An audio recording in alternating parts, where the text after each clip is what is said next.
Oh, hello. Sorry, I didn't see you there. I was busy reading my textbook. You see, I was finishing up my section on the Great Depression here. I found it very interesting from the struggles we saw back then to maybe some of the obstacles that we're currently facing. Now, America has experienced quite a bit in its past, whether it's a financial crash or coronation. We've always seemed to persevere. And as I was reading this book, I thought of another text that I own. Now, this book right here is called We Had Everything But Money by Roy Raymond. And in this book, Roy writes, or rather, he collects essays from those who lived through the Great Depression. Now, what I find so fascinating about this book is that it brings me much comfort seeing Americans live through any obstacles that they faced. So I've posted a couple pages from Roy's collection, and I hope that you also find comfort in it. In the meantime, I do hope we take a moment to check our textbook and find out what actually happened in this financial crash. Now, we do see in the beginning we have our stock market crash, which contrasts our confident 20s that we talked about before our break, where Americans were investing and believing in businessmen and looking at the ads for the new technologies on sale. By the end of 1929, this all seems to come to a head, and investors panic, causing the stock market to crash.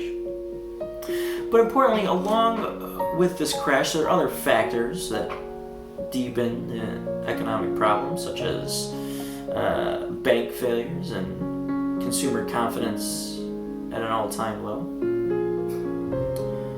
Now, during these trying times, the Hoover administration decided that the best course of action was little action.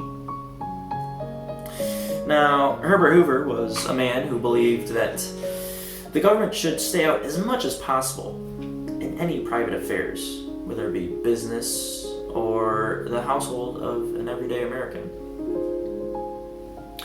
Now, Hoover said that any help the government would give to people would actually be a hindrance to them, that the working man needed to work his way out of any problem he faced, and any handout given to him would make him complacent and actually make him less likely to work hard and innovate. Now, Hoover's actions, or inactions rather, led to the Great Depression snowballing and actually causing more layoffs and more hardship for those at the time. Now, Americans experiencing this hardship eventually decided that it was time to form groups to stand up and spread their message.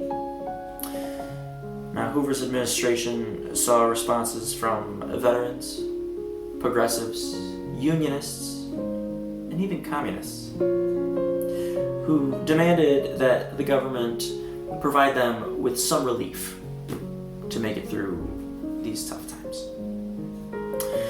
Now, Hoover was pretty stringent on his stance, and ultimately reflected most suggestions from these groups. In the long term, though, we can see some advances by these progressives and unionists. Because Herbert Hoover was eventually defeated by Franklin Roosevelt. And this election and these rise-ups seem to have changed the perspective on American freedom.